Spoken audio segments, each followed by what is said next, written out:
Well, we haven't had an episode of Cops Gone Wild on Don't Talk TV in a while, and something came up on my feed in that vein that I found interesting. So I thought I would have a look at the case of an OPP officer in Barrie recently who was charged with a number of offenses for breaking into the home of her ex-boyfriend.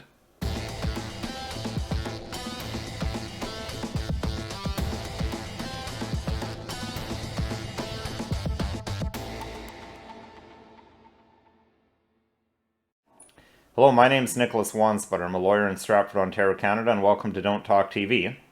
So I've been known from time to time to do what might be somewhat of reaction videos where I look at behavior of various different people. Sometimes it's police, and I've called some of these videos Cops Gone Wild. You can look back where we've seen some videos of unhinged police officers doing things like arresting young men playing hockey, pistol whipping with a taser a young man skateboarding in the city.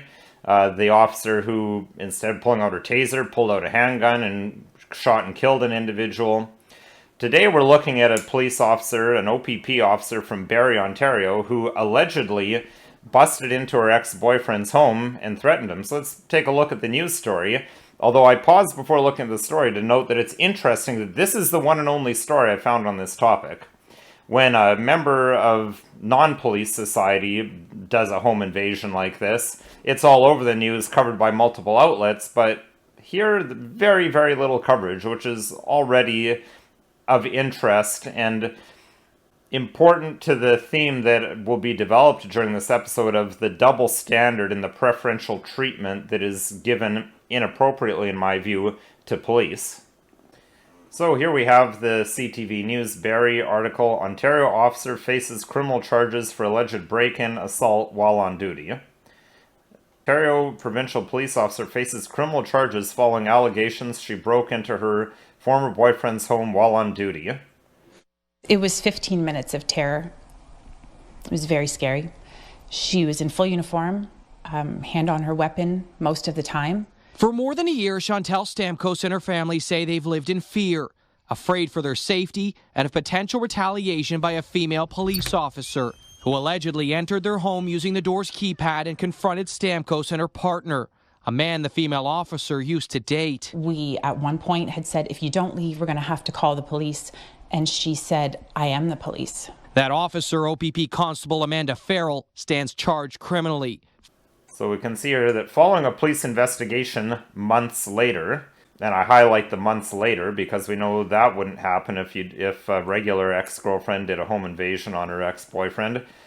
Constable Farrell was charged with break and enter with intent to commit an indictable offense, assault, criminal harassment, mischief, and forcible confinement. Now here's the kicker. OPP wasn't commenting on the ongoing matter because before the courts it would be inappropriate to comment. This being the OPP who love to name and shame my clients all the time whenever they pick them up for an impaired driving. The OPP did confirm that the officer is not suspended but off on an unrelated leave. Now, how many non-police officers would be on paid leave, not having any consequences to their job if they did a home invasion like this to their ex-partner? Not very many. Another thing I would like to know is, why was this officer not charged with carrying a firearm while committing an offense? Because I absolutely guarantee you that if any civilian busted into someone's house like that carrying a firearm, they'd be charged with a whole host of firearms offenses. Just take a quick look at the criminal code here. Section 85 makes an offense so it says, every person who commits an offense who uses a firearm, whether or not the person causes or means to cause bodily harm to any person as a result of using the firearm, A, while committing an indictable offense, B, while attempting to commit an indictable offense, or C, during flight or after committing or attempting to commit an indictable offense. And as we saw from Ms. Stamkos, the new girlfriend, she said that this officer had her hand on her firearm, obviously using it in the commission of offense to intimidate.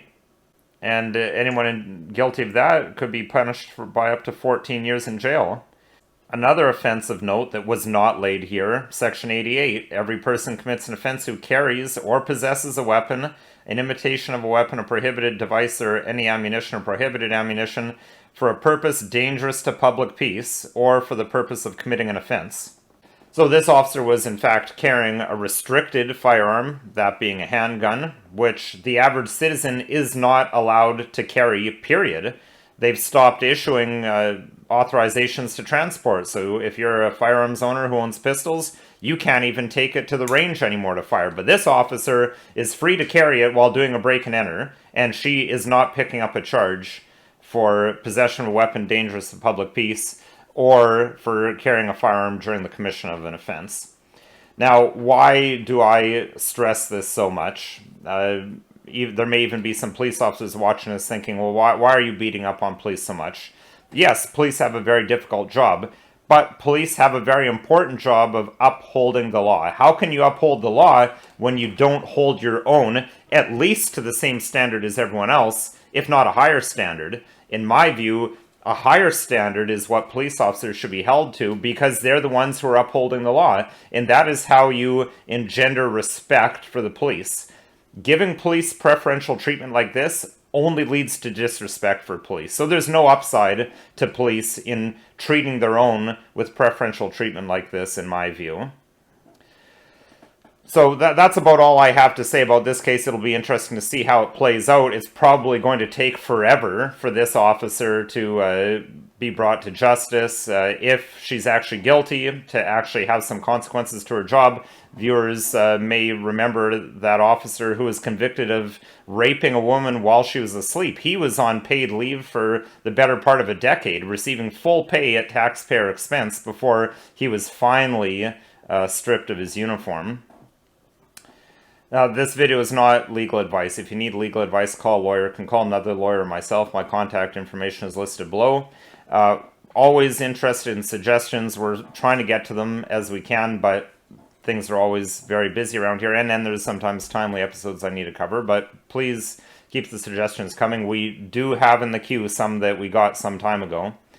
And if you found this video at all interesting, helpful, or informative, please consider liking, sharing, subscribing. And again, remember, if we make it to 10,000 subscribers before the end of 2023, I will regrow my handlebar mustache. So keep that in mind when thinking about whether you want to subscribe on YouTube.